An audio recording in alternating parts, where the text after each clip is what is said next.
Olá, meus amigos. Aqui é o pastor Alan Lima, da Igreja Cristã Graça e Justiça, aqui em Baria, Duque de Caxias. E como nós estamos na Semana da Páscoa, eu gostaria de compartilhar com vocês alguns trechos bíblicos a respeito desse assunto. Muitas pessoas não entendem o significado verdadeiro da Páscoa, o que significa a Páscoa para os cristãos, para os judeus também, tá? Porque também é um momento muito importante na vida dos judeus. Ainda que eles não tenham a Jesus como o Messias, como o Salvador, eles também passaram por esse momento e celebram até hoje a Páscoa ou Passover, como é dito no idioma em hebraico.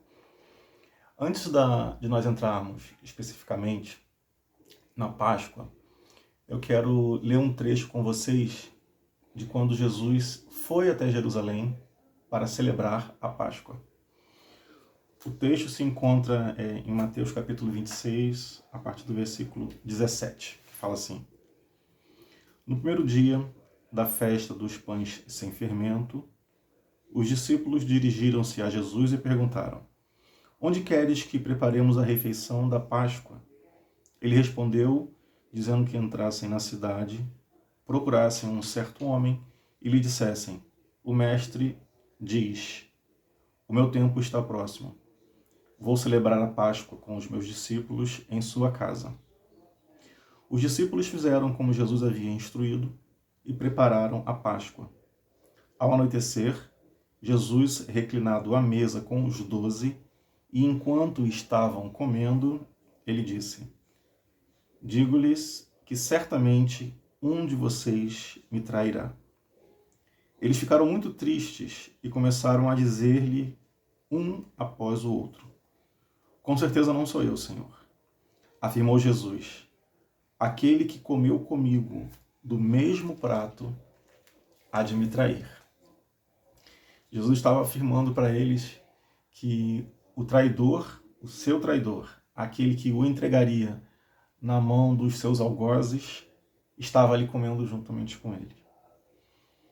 E ele continuou no versículo 24 do capítulo 26 de Mateus: O Filho do Homem vai, como está escrito a seu respeito, mas ai daquele que trai o Filho do Homem, melhor lhe seria não ter nascido. Então Judas, que haveria de traí-lo, disse: Com certeza não sou eu, mestre. E Jesus então afirmou: Sim, é você. Jesus faz essa afirmação para Judas porque Jesus já conhecia o coração de Judas, assim como conhece o meu coração e o seu. Jesus conhecia as pessoas que estavam à sua volta, sabia quem realmente estava ali para aprender, para conhecer um pouco mais a respeito do Pai, e quem estava ali por outros motivos. Mas é interessante nós destacarmos aqui um fato muito importante, que mesmo Jesus sabendo quem iria traí-lo, ele não impediu que essa pessoa compartilhasse da mesma mesa que ele. Ele deu uma oportunidade para aquela pessoa. Ele deu um momento de reflexão para aquela pessoa. Porque Judas já havia combinado lá com os romanos e com os judeus, lá com os doutores da lei, etc., o mestre da sinagoga, que em algum momento Judas iria entregar Jesus nas mãos dele. Jesus já sabia disso.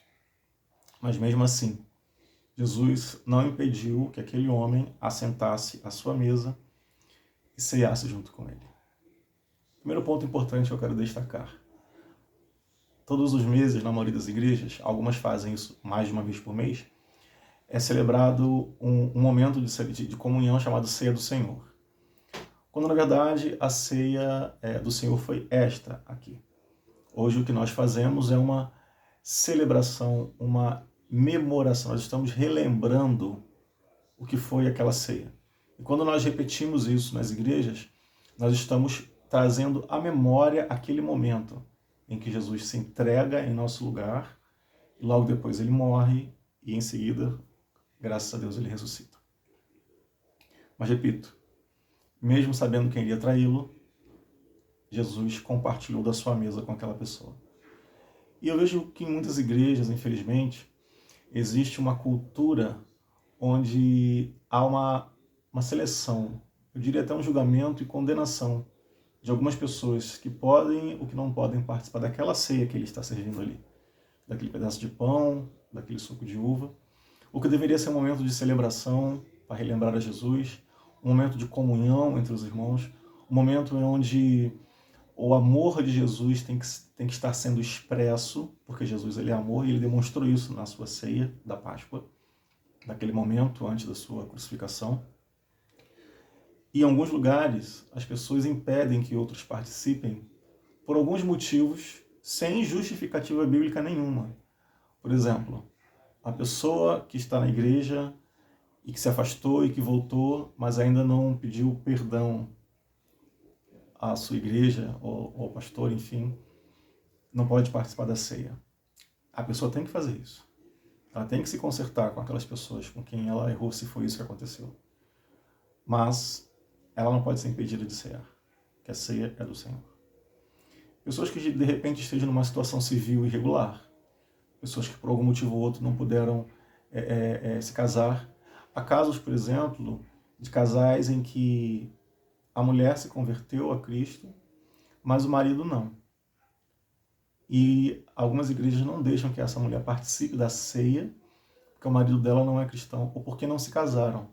Porque ela já vinha de um relacionamento onde eles não tinham sido casados, onde eles não eram casados oficialmente, ela se converte, e o marido não quer se casar, seja lá por qual motivo for, e a esposa é impedida de participar da ceia porque ela não é casada, oficialmente, vamos dizer assim, né?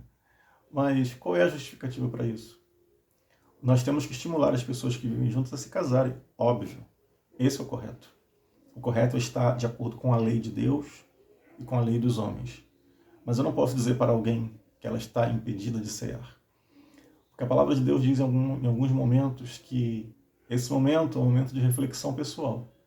Eu devo refletir sobre aquele momento, pensar. O apóstolo Paulo mesmo diz, ele fala assim, pense sobre sua vida, eu estou aqui parafraseando o apóstolo Paulo, reflita sobre a sua vida, mas participe da ceia. Não fique achando que a ceia é para os 100% corretos. A ceia não é para as pessoas 100% sãs. A ceia é para essas pessoas, mas principalmente para as pessoas que precisam de ajuda, para as pessoas que precisam estar em comunhão, para as pessoas que precisam de amor, para as pessoas que precisam ser amadas.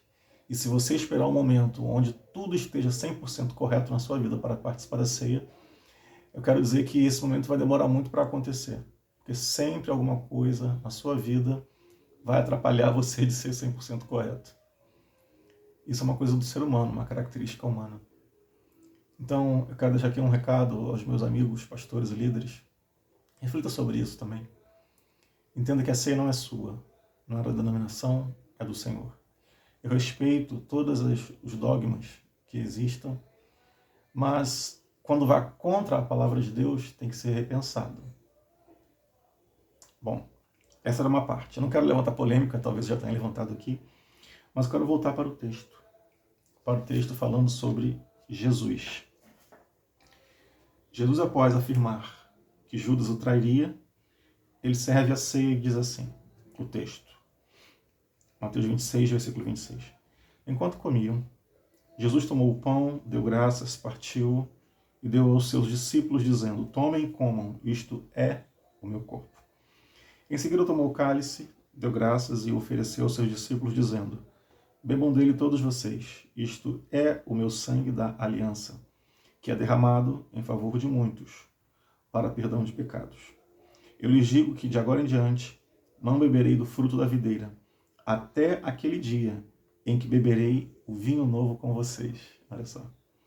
No reino de meu Pai. Jesus serve a ceia, após dizer que seria traído, mas ele traz um alento. Um dia estaremos novamente reunidos, onde participaremos dessa ceia, mas de forma diferente. Será um vinho novo, um vinho de ressurreição, um vinho de vida, um vinho para celebrar a vida, a alegria, o que é o significado do vinho, a alegria.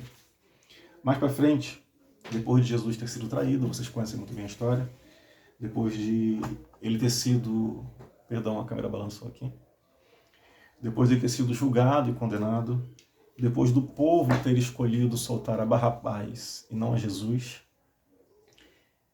Jesus vai para a crucificação. E o texto diz assim, a partir do versículo 32 do capítulo 26. Perdão, do capítulo 27. Ao saírem, encontraram um homem de Cirene chamado Simão e o forçaram a carregar a cruz. Chegaram a um lugar chamado Gólgota, que quer dizer lugar da caveira, e lhe deram para beber vinho misturado com fel. Mas ele, depois de prová-lo, recusou a beber. Depois de o crucificarem, dividiram suas roupas, tirando sorte delas.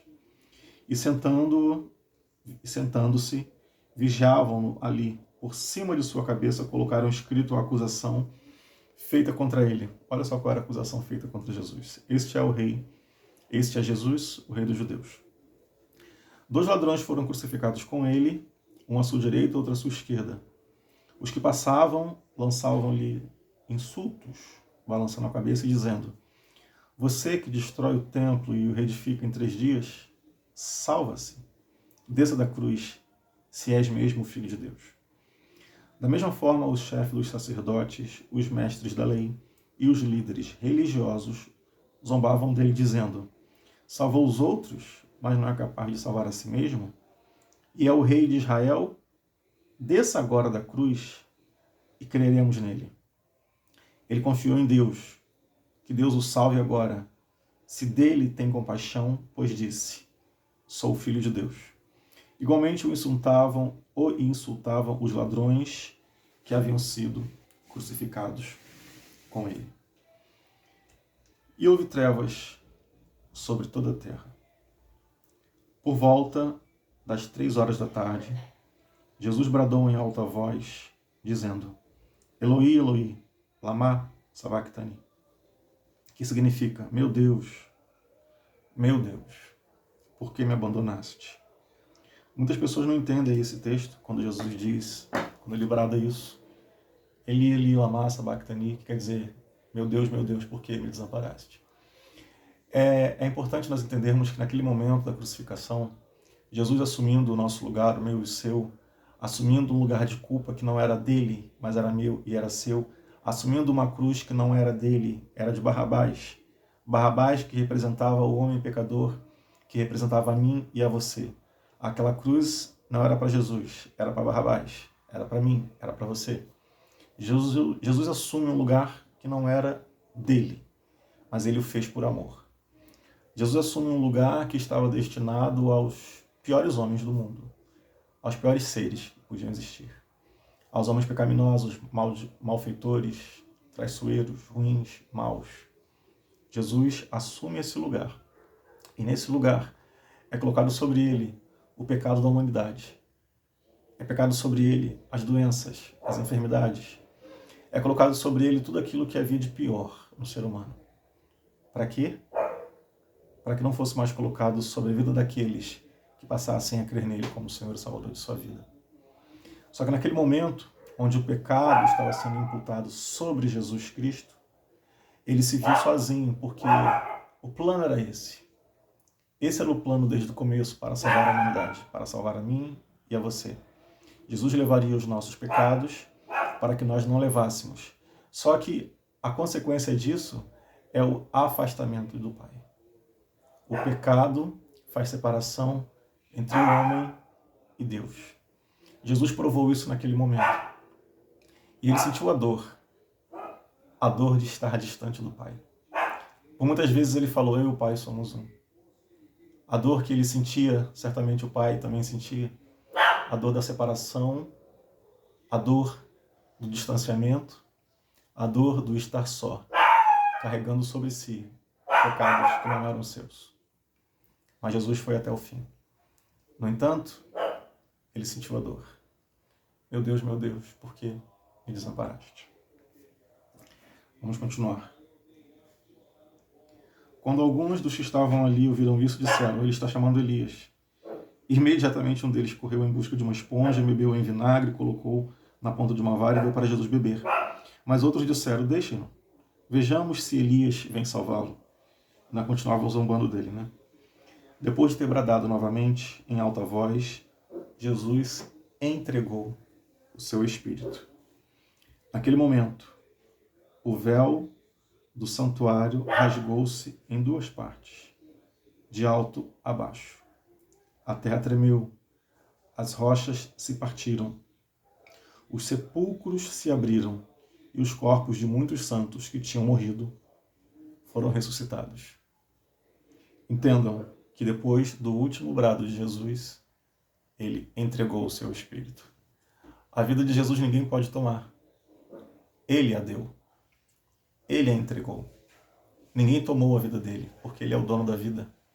Então, ele a entregou por mim e por você. Ele abriu mão da sua deidade, dos seus poderes, para sofrer algo que estava destinado aos pecadores, a mim e a você. Ele fez isso para que nós deixássemos de ter esse título de pecador e passássemos a ter um título de justificados. É isso aí. Eu e você que cremos nele como nosso Senhor e Salvador, somos justificados. Então comece a declarar isso na sua vida. Pare de declarar que você é um pecador, uma pecadora. Ainda que você cometa falhas, a sua essência de alguém que nasceu de novo é de alguém que foi justificado pelo sangue de Jesus. E a justificação diz para o Pai: eles são inocentes, porque eu paguei no lugar deles. O crime deles já foi pago, a dívida deles já foi paga. Eles foram justificados. O pecado faz separação entre nós e o Pai. A justificação que veio pelo sangue de Jesus nos une novamente, porque o Senhor, quando olha para mim e para você, hoje, ele não vê um homem, uma mulher pecador, pecadora. Ele vê alguém que tem sobre si o sangue de Jesus, um sangue que purifica de todo mal e que perdoa todos os pecados. Isso é maravilhoso. É motivo para você glorificar a Jesus todos os dias. Muito obrigado, Jesus. Continuando, um pouco mais à frente, nós vamos ler que, no versículo 54, quando o centurião e os que com ele vigiavam Jesus viram o terremoto e tudo o que havia acontecido, ficaram aterrorizados e exclamaram: verdadeiramente, este era o Filho de Deus. E interessante que em alguns versículos antes, no versículo 51, diz que naquele momento em que ele entregou o seu espírito, o véu do santuário rasgou-se em duas partes, de alto a baixo. No templo, que fazia uma referência ao tabernáculo lá no deserto, que Moisés construiu de acordo com as orientações do Senhor, havia a Arca da Aliança que representava a presença de Deus. E naquele santuário, naquele templo, a Arca da Aliança ficava no lugar mais secreto, vamos dizer assim, o mais importante do santuário ou do templo. Havia algumas divisões para chegar até lá, somente algumas pessoas poderiam ir até aquele lugar onde estava a Arca da Aliança. E havia uma grande cortina que separava o lugar anterior ao local de onde estava a arca, que era chamado de Santo dos Santos.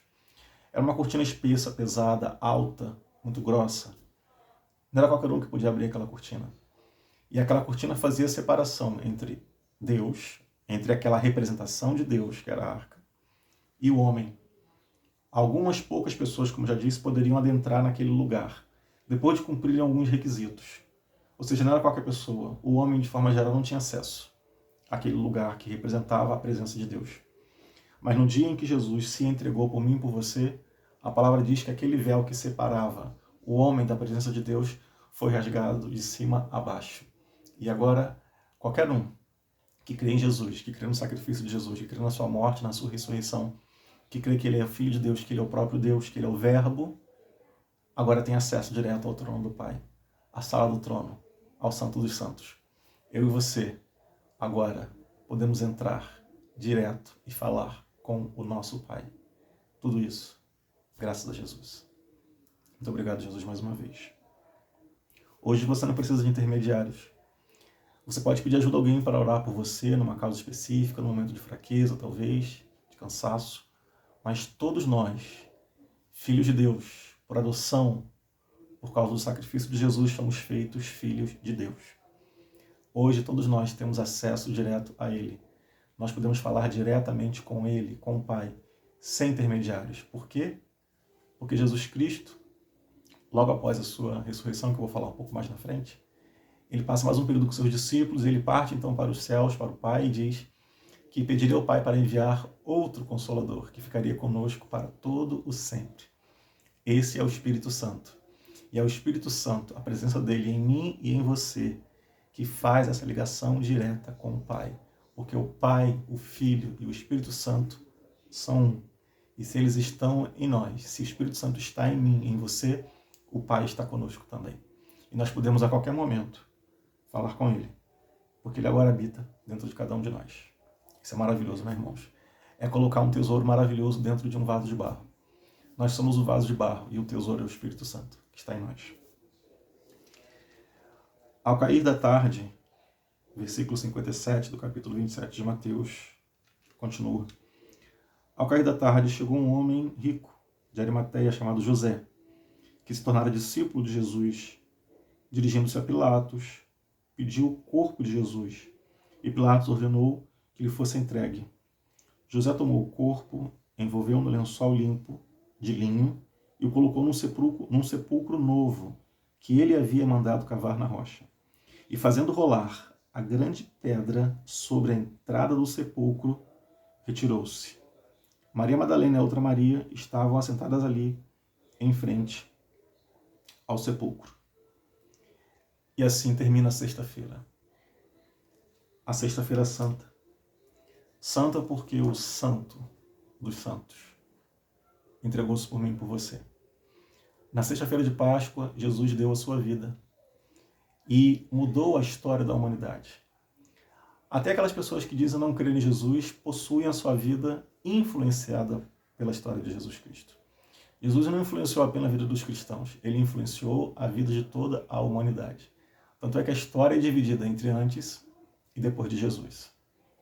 E esse momento específico dessa sexta-feira, foi talvez melhor, com certeza, o ápice de um plano estabelecido lá nos céus, muitos e muitos séculos antes, onde foi declarado que o Filho viria e padeceria no meu e no seu lugar. E o plano não estava finalizado. Este era um dos ápices. Eu estou me corrigindo aqui, né? Falei que era o ápice, não. Um dos ápices. Por quê? Porque quando todos aqueles que não criam em Jesus achavam que tudo estava terminado, até aqueles que criam em Jesus não entenderam como pode o Mestre, Senhor dos Senhores, Filho do Deus vivo, morreu. Essas pessoas se sentiram um pouco desamparadas naquele momento, mas elas não haviam entendido quando Jesus disse que em 3 dias aquele templo seria refeito novamente. As pessoas estavam achando que Jesus estava falando do templo físico, lá onde eram feitas as orações. Mas ele falava dele. Esse templo será refeito em 3 dias. Jesus foi colocado naquele sepulcro. Aquela pedra foi rolada. O seu corpo ficou lá dentro. Durante 3 dias. Sexta, sábado e domingo. Mas ele não ficou ali sem fazer nada. O corpo dele estava ali. Mas o Espírito de Jesus continuava aquele plano espetacular que eles haviam feito lá nos céus. Mas essa história eu vou contar no próximo vídeo. Desfrute, compartilhe e aguarde o próximo vídeo em breve. Deus abençoe você e até logo. Fica com Deus. Aleluia.